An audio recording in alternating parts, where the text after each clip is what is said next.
पाक navy civilian physics test 2025 part 2। इस video में हम कवर करने वाले हैं असिस्टेंट, यूडीसी, एलडीसी, स्टोरमैन। इन चारों पोस्टों के लिए बहुत इंपॉर्टेंट टेस्ट होने वाला है। मोस्ट रिपीटेड क्वेश्चन है, आपके लिए बहुत इंपॉर्टेंट है। आपका टाइम वेस्ट किए बिना वीडियो को स्टार्ट करते हैं। ठीक हो गया, आपका टाइम मेरे लिए बहुत इंपॉर्टेंट है। सबसे पहले क्वेश्चन नंबर 1 की बात करते हैं। विच of the following planet has the smallest diameter? ऐसा कौन सा प्लेनेट है जिसका सबसे स्मॉलेस्ट डायमीटर है? ठीक है, अब सोचने की बात है। इसका सिंपल सा आंसर है, बहुत आसान है, मरकरी। मरकरी जो है इसका सबसे स्मॉलेस्ट डायमीटर होता है। ठीक हो गया, ये आपने इस चीज़ को माइंड में रखना है। इसके बाद सेकंड क्वेश्चन की बात करें। Bar code reader is a device. Bar code reader जो है डिवाइस है किस चीज़ की? इनपुट के लिए होती है। बार कोड रीडर जो होता है ना, ये इनपुट के लिए यूज़ किया जाता है, ये डिवाइस है। उसके बाद नेक्स्ट क्वेश्चन की बात करें। Who was considered as a father expert of modern optics? कौन जो है इसमें जदीद जो इसके ऑप्टिक्स चल रहे हैं इनका मतलब माहिर समझा जाता है, एक्सपर्ट समझा जाता है मॉडर्न ऑप्टिक्स में? तो इसका सिंपल आंसर है, जब भी आपके पास ये आए तो इसका सिंपल आंसर है हसन इब्न हातिम। ठीक हो गया। उसके बाद नेक्स्ट क्वेश्चन की बात करते हैं। The formation of rainbow is due to. Rainbow की फॉर्मेशन क्यों होती है, किस वजह से होती है? तो इसका सिंपल आंसर है, जब भी आपके पास ये आए इसका गुड आंसर है रिफ्रैक्शन। रेनबो की जो फॉर्मेशन है वो रिफ्रैक्शन की वजह से होती है। उसके बाद नेक्स्ट क्वेश्चन की बात करें। इफ एन ऑब्जेक्ट, अगर कोई object observe all entire component 7 colour of light, 7 colour of light जो है ऑब्जर्व करता है, it appear in dash colour, किस कलर में वो अपीयर होता है, सामने शो होता है? तो इसका सिंपल आंसर है ब्लैक। ब्लैक कलर में अपीयर होता है। ठीक हो गया। उसके बाद नेक्स्ट क्वेश्चन है। The SI unit of pressure is. अब देखो, प्रेशर की जब भी बात प्रेशर की हो ना, तो इसका सिंपल सा आपने जब भी याद रखना, जब भी एसआई यूनिट की बात हो, पास्कल इसका जो है ना, ये सिंपल आंसर है। ये आपने माइंड में रखना, ये बहुत इंपॉर्टेंट क्वेश्चन है, 2 से 3 मरतबा रिपीट हो चुका है। ठीक हो गया। उसके बाद नेक्स्ट क्वेश्चन की बात करें। विच of the following state function, pressure है, टेम्परेचर है, एंट्रोफी है, ऑल ऑफ द अबव, इनमें से जो स्टेट फंक्शन है वो ये 3 चीज़ें बताई हैं या फिर ये सारे हैं? तो आपके ख्याल से क्या हो सकता है? चले मैं खुद ही बता देता हूँ। इसका जो गुड आंसर है ऑल ऑफ द अबव, क्योंकि प्रेशर, टेम्परेचर, एंट्रोफी ये तीनों होती हैं स्टेट फंक्शन के अंदर। ठीक हो गया। उसके बाद नेक्स्ट क्वेश्चन है। The nature of positive raise depends on. जो पॉजिटिव रेज है ना नेचर की, वो डिपेंड करती हैं दी नेचर ऑफ रेजिडेंशियल गैस पे। ठीक है, रेजिडुशल रेजिडुअल को गैस पे, सॉरी। नेचर की पॉजिटिव रेज डिपेंड करती हैं नेचर की रेजिड्यूल गैस पे। ठीक है। उसके बाद नेक्स्ट क्वेश्चन है। The density of a body depend upon.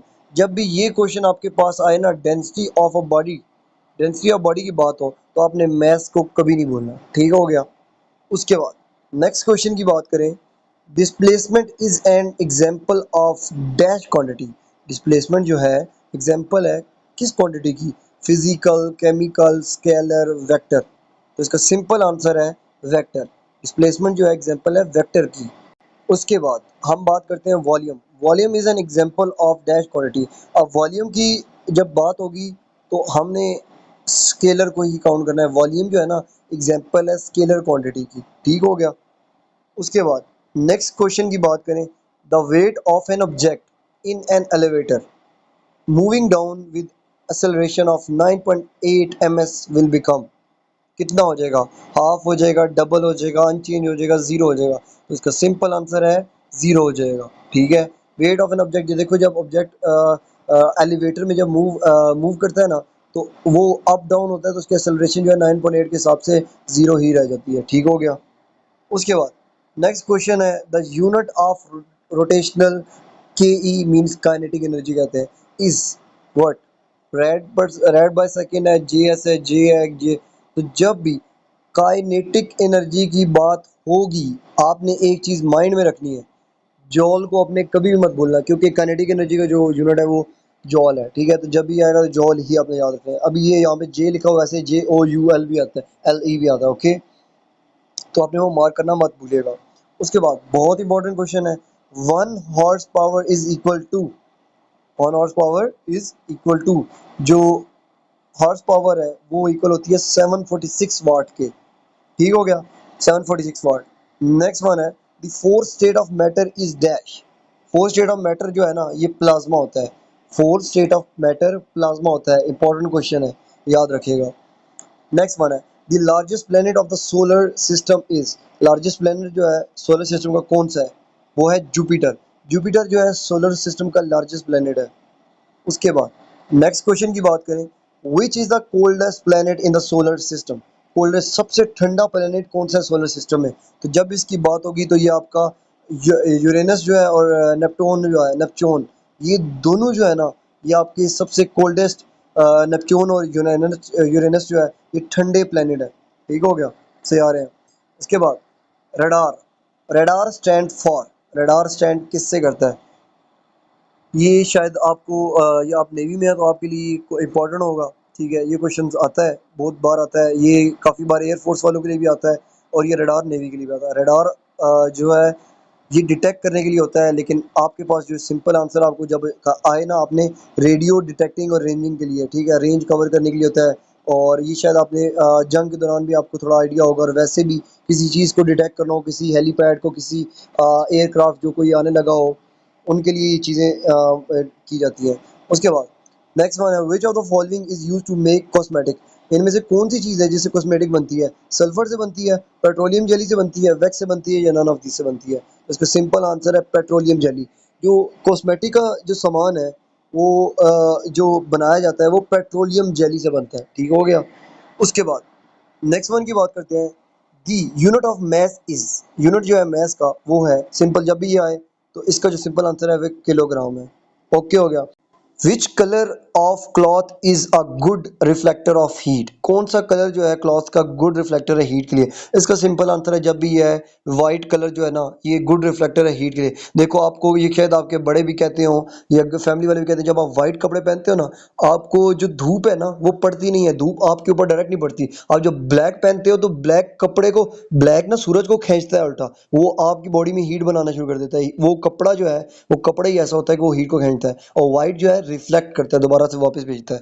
उसके बाद हम नेक्स्ट वन की बात करते हैं, विच of the following expand on heat. Expand on heat किसके लिए होती है, तो उसका सिंपल आंसर है लिक्विड। लिक्विड जो है ना वो एक्सपेंड करता है हीट को। उसके बाद when a man fires a gun he is pushed back slightly due to. इसका सिंपल आंसर है Newton third law of motion. ये तो सिंपल सा आंसर है, इसका ये यहाँ पे यूज होता है। उसके बाद the energy possessed by water in dam is, in a dam is, simple इसका आंसर है potential energy. Next one question है इन अ रेलवे ट्रैक। रेलवे ट्रैक में दो ट्रेल होती हैं आर जॉइंट जो जुड़ी होती हैं एंड टू एंड से एंड तक, with a gap in between them because, क्यों उनके दरमियान जो गैप होता है, क्यों, क्योंकि accident due to expansion in summer can be avoided. Okay हो गया। मैं आपको एक और चीज़ वैसे बताता हूँ, गर्मी, आपको ये शायद आपको शायद किसी ने बताया हो या नहीं, लेकिन मैं आपको थोड़ा ये बता देता हूँ, कुछ को पता भी होगा। गर्मियों में जो अब ये ट्रेन की बात कर रहे हैं, ट्रेन की जगह पुल का भी आ सकता है, ब्रिज का भी। जो गर्मियों में ना ये जो है खुलते हैं, ब्रिज की जो ट्रैक्स होते हैं वो खुद व खुद ना खुलते हैं। ठीक हो गया, एक्सपेंड होते हैं। और ब्रिज भी होते हैं ना वो भी एक्सपेंड होते हैं, उनके दरमियान जो गैप होता है। और जो सर्दियाँ आती है ना, सर्दियों में ये चीज़ें अट्रैक्ट होती हैं, ये एक्सपेंड की जगह जो है ना क्लोज होना शुरू हो जाती हैं। ठीक हो गया। उसके बाद the next one question is the dimensional formula of angular velocity is। इसका सिंपल आंसर है t by -1। ओके। उसके बाद t की पावर -1। उसके बाद amorphous material are। अब amorphous material जो है वो प्रेस के लिए स्मॉल रीजन जो है ऑर्डरली अरेंजमेंट ऑफ एटम के लिए इस्तेमाल होते हैं। शायद ये आपको थोड़ा कन्फ्यूजन हो रही है मेरे बताने में, लेकिन ये बताता चलूँ, amorphous material जो होते हैं ये जो है ना स्मॉल रीजन्स में ज़्यादातर एटम्स की अरेंजमेंट के लिए यूज होते हैं। ठीक हो गया। इसका सिंपल आंसर भी है ना एटम ऑफ अरेंजमेंट, तो आपने वही आंसर लगाना है। उसके बाद the total energy, total work done जो है ना मूविंग बॉडी में also along closed part in a gravitational field is always equal to. इसका सिंपल आंसर है 0। नेक्स्ट वन है the unit of work is same as the unit of energy. जो work है ना उसका यूनिट सेम है energy के साथ, एनर्जी का यूनिट और वर्क का यूनिट सेम है। उसके बाद ये थी हमारी आज तक की वीडियो। पार्ट 3 में आपका फिजिक्स का लेके आता रहूँगा। पार्ट 1 आपने देखना है तो आप प्लेलिस्ट में देख सकते हैं, उसके अलावा आप बेशक सर्च करेंगे मेरी वीडियोस में, थोड़ा देखें तो आपको मिल भी जाएगा। मिलते हैं अपनी नेक्स्ट वीडियो में। लाइक सब्सक्राइब करना मत भूलिएगा, और आपका कमेंट मेरे लिए बहुत वैल्यूएबल है। Thank you so much. और अपने टेस्ट का ज़रूर बताइएगा, आपका टेस्ट किस सेंटर में और किस डेट को है। और आपने किस पोस्ट के लिए अप्लाई किया है। थैंक यू सो मच, मिलते हैं अपनी नेक्स्ट वीडियो में।